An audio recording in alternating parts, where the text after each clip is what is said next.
Hey everyone, it's Jeff Hughes from Positive Change Counseling in New Jersey. Here once again giving some helpful parenting tips. This topic actually came from my sister-in-law Stacy, so I want to say thank you to her. She suggested that I talk about conflict resolution, as a lot of kids are in the same space and they're spending a lot of time together. So conflicts and fights will come up, and they will happen. So what I'm going to be covering are three things. One is the importance of conflict resolution. The other is what can you do, what can they do in the moment, and as parents, what can you do in the moment? And then how to lessen conflicts in the future. Now, conflict resolution is not about avoiding conflict, it's about how you can work together to come to a solution and a compromise. This will be extremely important for kids to learn as they get older, with friends, with family, girlfriends, boyfriends. They decide to get married and have kids with their kids, but also when they go out and start to work, it is them having that opportunity to use these skills when they encounter a tough coworker or a tough boss.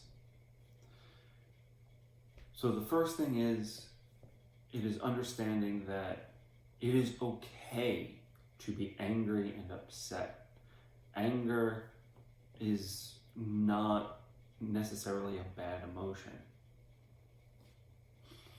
but the way we utilize it can have a lot of negative consequences, can have a lot of bad things come from it. So when two kids are coming together and they are having a problem, one of the things as a parent, what you can do is separate them. Send one kid to one room, send the other one to the other room. And you have them think about what happened.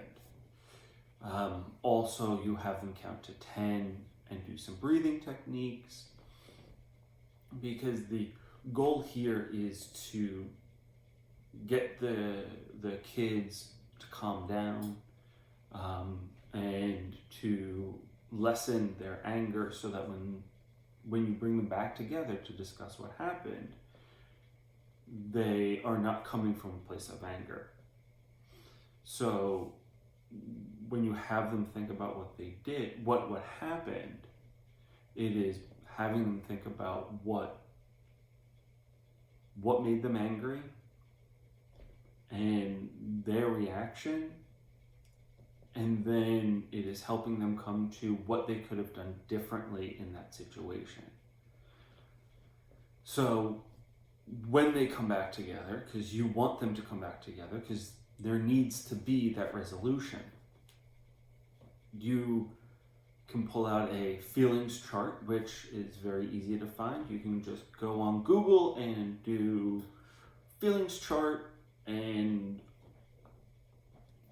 hundreds of them will pop up. And I like using feelings charts because, one, it gives a really good sense for kids what the feelings are. There's a picture usually, and a face. So there's a picture of a face, and then it says what it is underneath. So you'll have the happy face, and it'll be smiling, and then it'll say happy. And it's really good for kids to be able to pick out which one they were feeling and are feeling.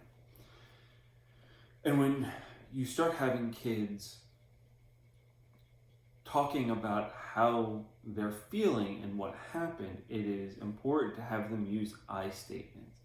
I felt angry when I could not play with that toy. I felt angry when I did not get my turn at that toy. It is being able to use those I statements so that It's not blaming the other person, and they are taking ownership of what they're feeling. And then as a parent, it is partly your job to then facilitate what a solution would be, what they wanted, what they could do differently next time in the future. Because there will be a next time. And parents, it is realizing that kids will need to be alone.